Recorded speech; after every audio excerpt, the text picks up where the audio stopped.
Bom dia, boa tarde, boa noite. Bem, meu nome é Rafael César Barbosa, eu vou estar hoje junto com a aluna Vitória Moreira para comentar um pouquinho sobre um dos materiais inteligentes para o trabalho da disciplina de materiais inteligentes, que vamos comentar um pouquinho sobre os fluidos magnetorreológicos. Vamos comentar um pouquinho da origem, o que são e das aplicações. Primeiramente da origem, né? Esses fluidos, esse material inteligente, ele teve o seu início de descoberta de pesquisa dos laboratórios da NASA, em 1963, pelo cientista Steve Papel. Qual que era a situação que ele estava lidando? Bem, uma das grandes dificuldades de um foguete é a questão do combustível dele. Porque o que acontece? Geralmente temos dois tipos de combustível usuais, o sólido e o por fluidos. Problemas de um, vantagem de outro. Bem, o sólido, a vantagem dele é que o sistema dele é simples. E só que o problema dele é que ele não possui muito controle. Porque assim como uma vela, assim que você acende, ou assim como um fogo de artifício, mais ainda, assim que você acende, você não consegue parar. Ele vai queimar até o momento que acaba o combustível. Daí vem a vantagem do fluido, que geralmente pode ser líquido ou até gás. A vantagem dele é que você pode acionar e mandar quando você quiser. Por como que você vai fazer isso? Bem, geralmente são por bombas e por sistemas hidráulicos. Só que daí vem um grande problema de utilizar esse sistema de combustível. Porque para criar um sistema para controlar uma bomba, acaba acarretando muito peso em um foguete. E quanto mais peso em um foguete, mais difícil você acaba prejudicando o seu projeto. Então daí veio esse estudo da NASA para tentar criar uma maneira de se movimentar esse combustível sem a utilização de bombas. Daí vem o cientista Steve Papel, em 1963, com a proposta de colocar partículas de ferro no combustível e utilizar um campo eletromagnético para poder movimentar esse combustível, porque as partículas de ferro que estão nesse combustível iriam empurrar o combustível para poder fazer a movimentação. Bem, ele fez seus estudos, acabou descobrindo essa propriedade desse material inteligente, né? E posteriormente ele foi muito mais estudado, muito mais aplicado, e daí ele até partiu em duas vertentes, que a gente vai estar comentando um pouquinho mais, que são os ferrofluidos e os fluidos magnetorreológicos. Diferença dos dois? Bem, conceitualmente os dois são iguais. A grande diferença dos dois é o quê? É a questão da partícula que eu coloco nesse fluido. Então a gente vai ver que quando a gente fala de ferrofluido, a gente vai estar falando de partículas na escala nano. Já quando dos fluidos magnetorreológicos, eu vou estar utilizando partículas maiores. Daí as utilizações e as propriedades dele vão estar mudando, mas isso a gente vai estar comentando nas aplicações. Os fluidos magnetorreológicos são uma classe de novos materiais inteligentes. Eles são constituídos por partículas magnetizáveis que são divididas e colocadas em um líquido para transportá-las. Esse líquido pode ser óleo mineral, querosene, entre outros. Os fluidos magnetorreológicos eles são materiais que respondem à aplicação de um campo magnético com uma mudança do seu comportamento reológico, ou seja, as suas características reológicas podem ser controladas na presença de um campo magnético aplicado. Eles têm a capacidade de mudar de um estado líquido, onde vai ter um fluxo livre, para um estado semissólido, onde a movimentação do fluido vai ser restrita.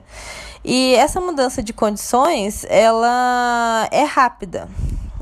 Acontece em milissegundos, assim que exposto ao campo magnético. E sendo assim, normalmente ela é muito aplicada no controle de vibrações. A imagem do slide mostra à esquerda um fluido magnetorreológico sem a aplicação de um campo magnético e à direita um fluido magnetorreológico com a aplicação de um campo magnético. Essa resposta produzida em materiais magnetorreológicos é o resultado da polarização, induzida nas partículas que estão suspensas por meio da aplicação de um campo magnético. A interação entre os dipolos induzidos resultantes força as partículas a formarem essas estruturas colunares que são paralelas ao campo magnético que está aplicado. Esses tipos de estruturas formam uma estrutura em cadeia, que vai restringir a movimentação do fluido, aumentando assim características viscosas.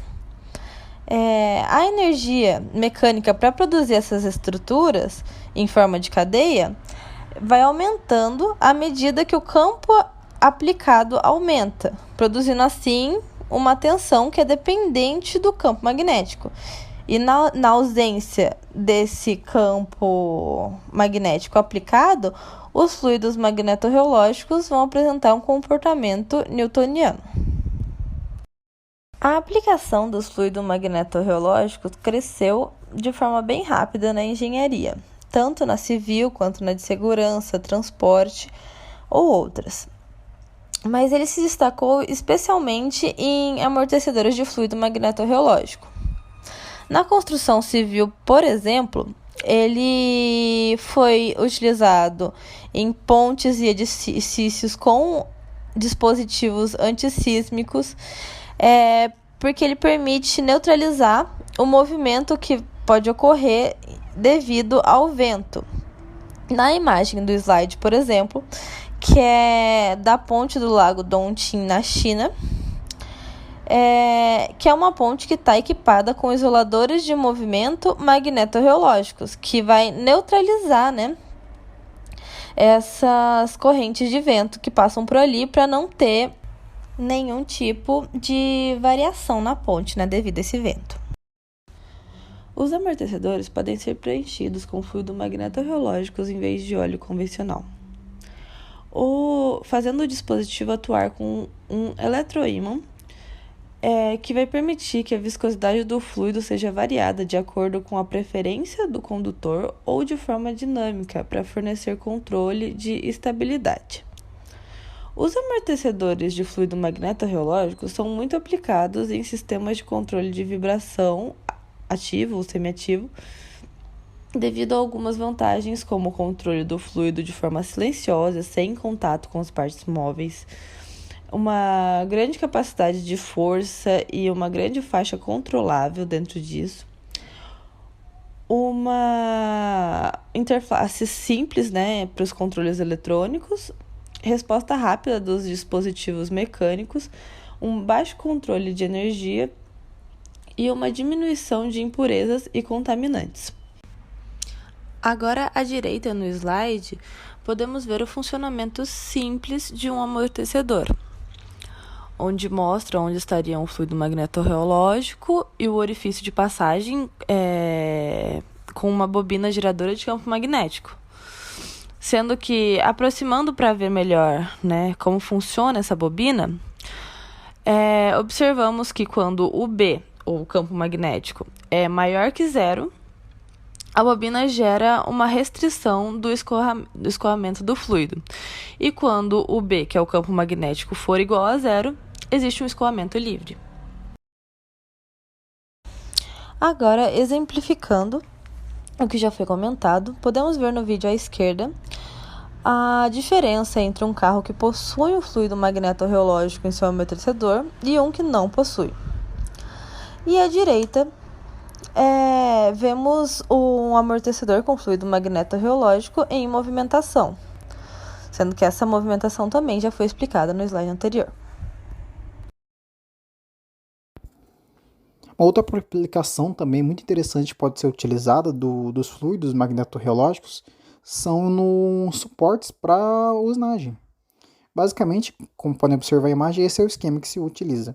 Você faz a fixação da sua chapa, do seu cilindro, e o que você vai fazer? Bem, a fixação ela acaba sendo feita por baixo, certo? Só que daí teremos o quê? Teremos um longo braço do meu tubo, da minha chapa, que ele acaba ficando em ar livre. E o ponto dele ficar em livre, o problema é o quê? Porque devido ao momento, na hora que acontece o impacto com a ferramenta de corte, isso acaba gerando vibrações, pode acabar entortando, pode acabar quebrando a própria peça. Então daí, em algumas pesquisas utilizam esse fluido como um suporte mesmo. O que basicamente eu vou estar fazendo? Eu vou estar mergulhando, eu vou ter a fixação embaixo, e entre a fixação e a minha ponta de corte, vai ter esse fluido. Daí o que acontece? Bem, como fluido ele só vai estar ali mergulhado tranquilamente. Só que na hora da usinagem, o que eu vou fazer? Eu vou colocar um campo eletromagnético. E o que isso vai fazer? Isso vai aumentar, vai mudar as propriedades do fluido, como já foi explicado anteriormente, e vai caracterizar uma sustentação para minha peça. E isso aí diminuiria vibrações, diminuiria o risco de entortamento, de quebrar a peça. E logo teria uma usinagem melhor. Não só na engenharia, também ser aplicado esse fluido, né? Bem, uma utilização pode ser no setor da medicina, né, e de medicamentos. Por exemplo, a gente pode pegar o exemplo do próprio amortecedor que a gente estava comentando anteriormente para o carro, que também ele é utilizado quando eu tenho próteses.